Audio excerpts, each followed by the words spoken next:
کیسے اتنی سہولت سے دیکھنے والے کو لگتا ہے کہ خالد بھائی بڑی سہولت سے پڑھ رہے ہیں، کوئی ان کو کوئی محنت نہیں کرنی پڑ رہی، دیکھنے والے کو یہی لگتا ہے، یہ کیسے چیز آتی ہے؟ جو آپ کا حالانکہ آپ اتنے اونچے اونچے خرج پہ بھی پڑھتے ہیں، اتنے اونچے سر پہ پڑھتے ہیں۔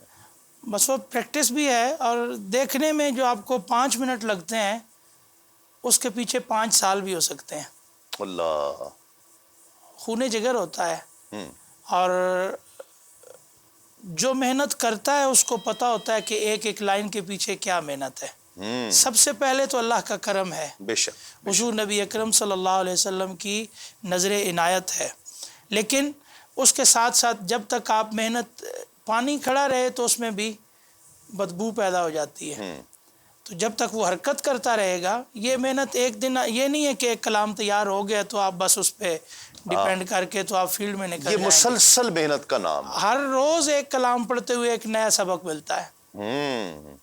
اور ہم لوگ اس کو، آپ بھی محفل میں حاضر ہوتے ہیں، ہم بھی حاضر ہوتے ہیں، اکٹھے ہوتے ہیں، تو دیکھیں کہ ایک ہی جگہ پہ پڑھے ہوئے کلام اور دوسری جگہ پہ پڑھے ہوئے وہی کلام فرق ہوتا ہے۔ جی ہاں۔ سیکھنے کا عمل تو ساری زندگی جاری رہتا ہے۔ جاری رہتا جی۔ ہے۔ کیا اتنے سالوں میں سب سے زیادہ ہڈل کیا آئی، مشکل کیا آئی کہ میں نے یہ کام مشکل سے کیا؟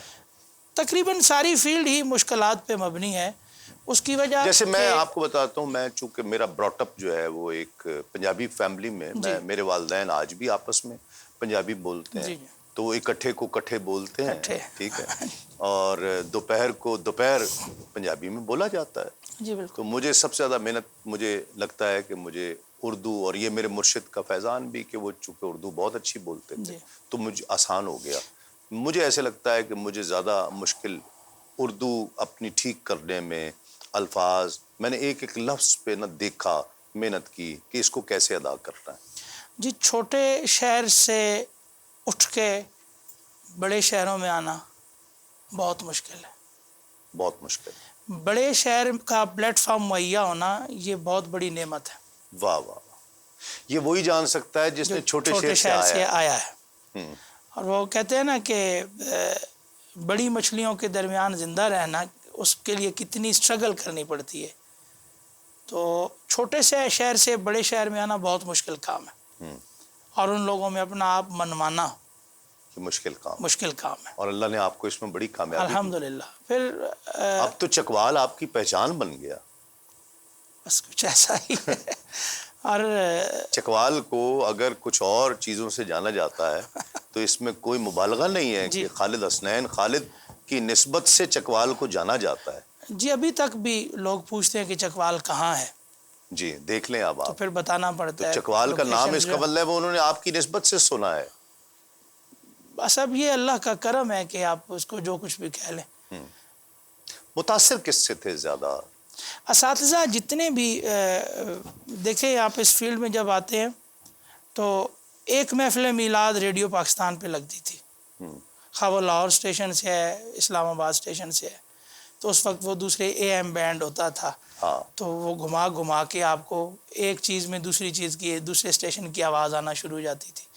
تو اس وقت محنت کے حوالے سے میں یہ بتانا چاہوں گا کہ اگر وہ 20-25 منٹ کی ایک محفل ہوتی تھی، محفل میلاد، تو اس میں ہم نے نعت خوان کی آواز بھی پہچاننا ہوتی تھی، اچھا، کلام بھی سننا ہوتا تھا، اور طرز بھی یاد کرنی ہوتی تھی، واہ، اور ساتھ میں لکھنا بھی ہوتا تھا، اشعار۔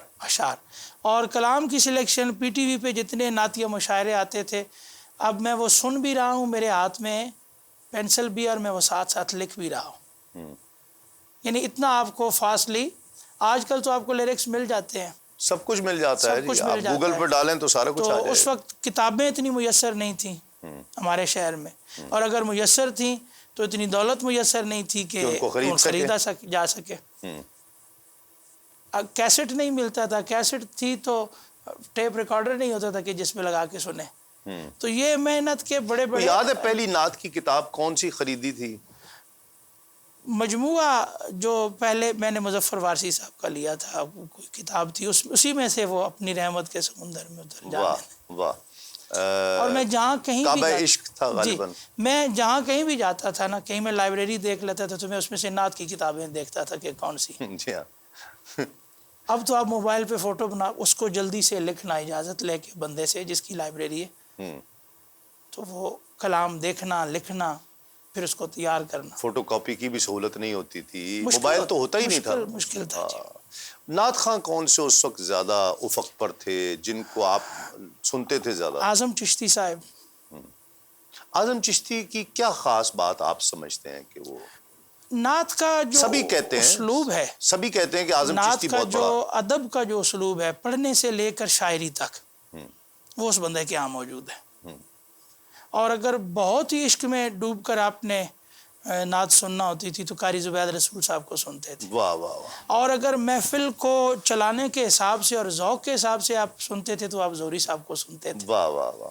یعنی ایک وہ مزاج تھا کہ اگر ادبی ہم نے مقابلے میں نعت پڑھنی ہے تو اعظم چشتی صاحب والے سٹائل کی پڑھنی ہے, محفل میں پڑھنی ہے تو محفل زوری میں صاحب پڑھنی ہے تو زوری صاحب والی پڑھنی ہے. ہاں. اور اسی طرح بہت سے ثنا خان جو شاید آج کے لوگوں کو ان کے نام بھی نہ معلوم ہو, عبدالرشید جٹو وکل, اچھا, اور سائیں فقیر حسین مستانہ, یعنی وہ نعت پڑھتے تھے تو محفل میں ایک تحریک پیدا ہو جاتی تھی, اور ذوق جو ہے وہ امڑ آتا تھا. ایسے لوگ تھے وہ پڑھنے والے.